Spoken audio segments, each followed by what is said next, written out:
Lysine tissue paper আছে। আপনি যদি সেল থেকে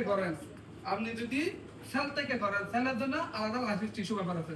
আপনি যদি ব্লাড থেকে করেন, কিসের থেকে?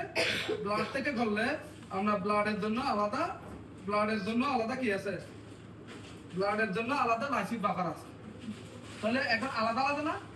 তাহলে সেল বলতে কি? কালচার সেলের জন্য আমি কোনো বাফার দিছি, বাফার তো ইউজ করি না, লাইসিন বাফার ইউজ করি না।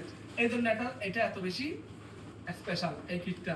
আবার এখানে আর কি থাকে? ডিএনএ কে বাইন্ড করবে, স্পেসিফিক ডিএনএ কে বাইন্ড করবে, নট আরএনএ অর প্রোটিন। তো ডিএনএ কে বাইন্ড করার জন্য ডিএনএ বাইন্ডিং সলিউশন আছে, তাহলে এটাও গেল। এখন ডিএনএ বাইন্ডিং হলো, ডিএনএ পেয়ে গেলেন। এখন ডিএনএ তে সেখান থেকে যে মনে করেন আপনার একদম পিওর ডিএনএ, তার জন্য আপনাকে ওয়াশ করতে হবে না? এখন ওয়াশ করার জন্য ওয়াশ বাফার আছে, ব্যাপারটা দেখছেন? তাহলে এখন সবকিছুই আছে মোটামুটি। তারপর মোরালি যখন আপনি এখান থেকে ডিএনএটাকে নিতে চাইবেন, এখানে তো লেগেই আছে ডিএনএ, তো এখানে ইলিউশন বাফার ইউজ করতে হবে। তো ইলিউশন বাফারের কাজটা হচ্ছে, তো বললাম, সেটা হচ্ছে ডিএনএ কালেক্ট হয়ে থাকে। ইলিউশন বাফার কি থাকে? ডিএনএ কালেক্ট হয়ে থাকে, সেটা নিউক্লিয়াস ফ্রি ওয়াটার থাকে, সেখানের মধ্যে টিই বাফার থাকে।